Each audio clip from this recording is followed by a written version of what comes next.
Most nonprofit arts groups have volunteer boards working behind the scenes, raising money and deciding policy. Corporate, civic, and foundation leaders on these boards have an enormous impact on the arts world. For 17 years, the New Jersey Symphony Orchestra had a chairman of its board like none other. Victor's he's an artist at heart. Warm, friendly, he's genuine. You know, they say that someone's a player's coach. He's an artist board chairman. He operating somewhere here in New Jersey in a hospital, but in the meantime, when he has a free moment, he comes to the rehearsal, and then we look to each other. Did you listen how beautiful? And he's staying in a backstage here, and listen, rehearsal. This is something very special. I do that, nothing happens. Yeah. He's a great surgeon who saves people with his hands, but there's another part of him, there's another part of his heart that sees the importance of spiritual enrichment for the individual and collectively for the community. Work with the orchestra has been great fun. I didn't expect it, actually. When I went on the board, replaced my father, who died in 1986. I learned a lot about the making of music and the work with musicians, which was tremendous fun. Outside of medicine and my family, it's the most important thing I've done.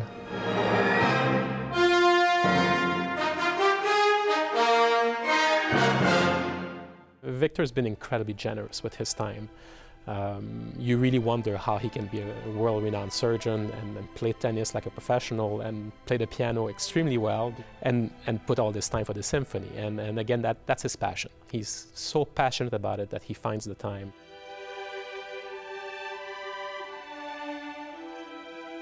I remember the Jersey Symphony very well from the early 70s.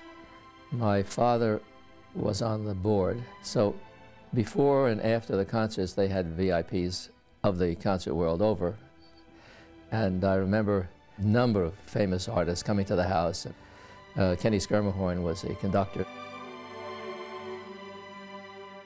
I think his single most important accomplishment was to bring the entire organization together, to bring a sense of collaboration. Well, the New Jersey Symphony has gone from being a really good state symphony orchestra to being one of the top orchestras in the country. Victor's relationship with the symphony is financial, it's administrative, but most of all, it's with the musicians. He loves the musicians. In the early 90s, when he became very active on the board, became the board chair, he took a very special interest in getting to know us musicians. He looks at musicians not just as the workers, but rather as the professionals that we are, and that he looked very much at us the way he did at his colleagues at the hospital. As an amateur musician himself, quite a fine one, he does understand what it takes to be a musician. He really respects them and admires them. I had piano lessons, obviously. I started when I was 6 or so. I remember hating to practice, as everybody does. But what made it fun was my father and mother. My father used to say at the end of a dinner, I challenge you to a sonata, which meant, let's go in the other room and tackle something. It was a challenge, I tell you that, because neither of us were very good. My mother was a pianist, and I use that word properly. I play the piano, but she was a pianist. And she and Sam Applebaum, who was the premier violin teacher in the area, were a piano-violin duo and gave concerts. My father played the violin, but we call that playing the fiddle. He was a terrible violinist, but very enthusiastic. He practiced a lot. He had a string quartet, the Halfton Quartet. Halfton because the four of them together weighed half a ton.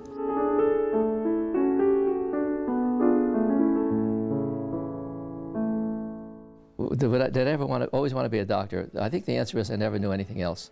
And then, of course, I went to medical school during the Second World War.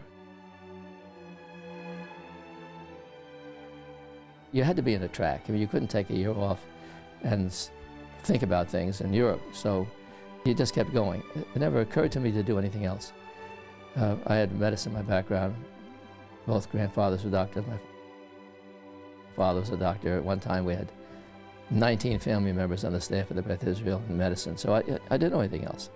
I was in the right place at the right time. Heart surgery and vascular surgery hadn't begun when I was in my residency, and when I heard about these things, I began working on them. So I sort of grew up in the heart surgery specialty. If you are one of the prominent people in cardiology, you know Victor Parsonnet. Victor has been on the ground floor of pacemaker technology since its very first introduction. And now he's working on a device, because he never stops, that actually can be monitored remotely. If you were to watch Victor in the operating room, it is very much like a musician playing a concerto. And it's very parallel to the technical expertise and professional dedication that a pianist might require. Well, the best thing about you having stepped down is that you're still there. The musicians, many of them become good friends. They understand that I love what they do and love them, and I admire it. I'm jealous of what they can do. But also I have the other aspect, is I'm a physician, and they tend to come to me for their problems. Right before a concert, and I was rushing on stage, and he was, you know, saying, "Hi, how are your parents?" "Well, my dad's not so great." "Oh, well, why is that?" "Oh, well, he has something that nobody will touch. Nobody will is willing to operate on him. It's too difficult." And he said, "Well, what's the nature of it?" I explained, and he goes, "You call me in the morning." I called him in the morning, and he says, you call this person. And sure enough, that person was the person that literally saved my dad's life. You know, he said, "I think we can work this out." And it was because it was one of Victor's colleagues.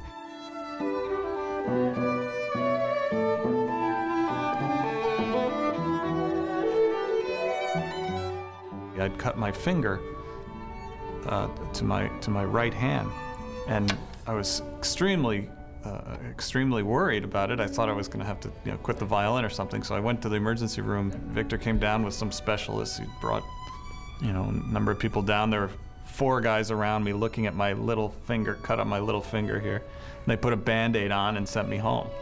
But I was very well cared for.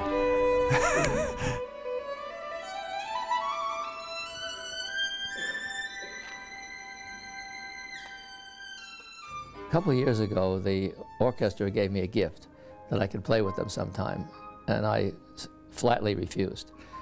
It just seemed incongruous that an amateur should play with them. But then when I became emeritus, Larry Goldman in the Performing Arts Center offered me the opportunity to play on the stage as a gift from them. And of course, the greatest thing was that Naomi Yervi conducted. He has a way of moving his hands and his shoulders and his eyes that really captures you. So it was a great thrill.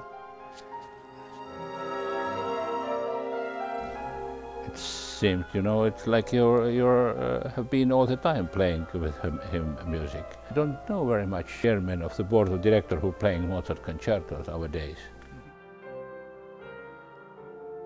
It was more reticence on his part. But as soon as he got over that tentativeness and saw how much he was loved by the members of the orchestra and how much it would mean to them to be able to collaborate with him. And this is our surgical theater. It was such a great way to say thanks, you know, because he's just always been there.